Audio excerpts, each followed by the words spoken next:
আজকের হাজি ঢাকার বিমানবন্দর থেকে জেদ্দা পৌঁছে মোবাইলে সেলফি তুলে পরিবারের হোয়াটসঅ্যাপে পাঠিয়ে দেন। অথচ একসময় হাজি উপাধিটা এমন ছিল যেন কেউ মৃত্যুর দরজায় গিয়ে আবার ফিরে এসেছে। মানুষ তখন বলতো হজে গেছে, কিন্তু তার মানে ছিল লোকটা আদৌ ফিরবে কিনা আল্লাহই জানেন। চীন থেকে কেউ রওনা দিয়েছে, সঙ্গে শুকনো খেজুর, চামড়ার মশক আর কয়েকটা বই। পথিমধ্যে তুর্কিস্তান, খোরাসান, বাগদাদ, কুফা। কোথাও ডাকাত, কোথাও মরুভূমি, কোথাও তৃষ্ণায় উট লুটিয়ে পড়ছে। তারপরও কাফেরা এগোচ্ছে, কারণ সামনে আছে বাইতুল আতিক, প্রাচীন গৃহ। কায়রো বিশ্ববিদ্যালয়ের ভূগোলবিদ ডাক্তার আতিফ মুতামিদ একে বলেছেন সভ্যতাগত বিশ্বায়ন। তখন ইউরোপের বহু মানুষ নিজের গ্রামের বাইরের পৃথিবীও দেখেনি, আর মুসলমানের হজ কাফেলায় বসে মরক্কোর লোক উজবেকের সঙ্গে তর্ক করছে, সুদানের লোক দামেস্কের আলেমের কাছে হাদিস শুনছে।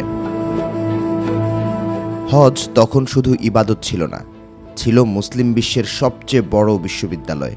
সবচেয়ে বিখ্যাত পথ ছিল দারব জুবাইদা। তিনি ছিলেন আব্বাসীয় খলিফা হারুন আল রশিদের স্ত্রী।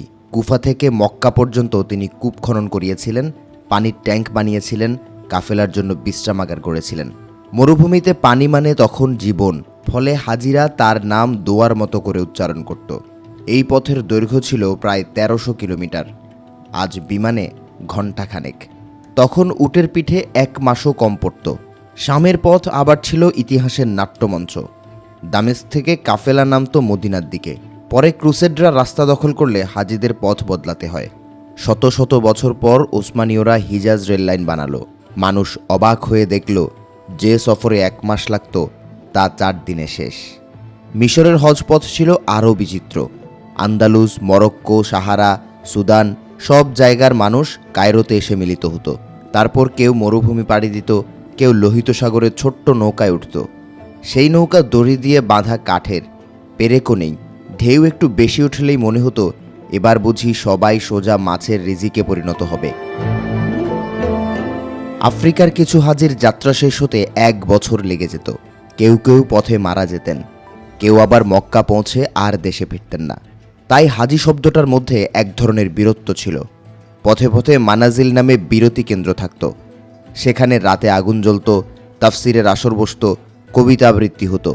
কেউ বাগদাদের খবর বলছে, কেউ কায়রোর বাজারের গল্প। হজ তখন ছিল পৃথিবী দেখারও সবচেয়ে বড় উপলক্ষ।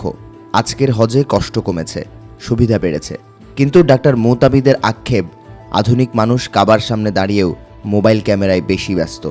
অথচ তাদের পূর্বপুরুষরা সেখানে দাঁড়িয়ে তাসবিহ পড়তেন, কান্না করতেন, আর মনে করতেন এই দীর্ঘ পথই হয়তো মানুষকে আল্লাহর কাছাকাছি নিয়ে যাবে।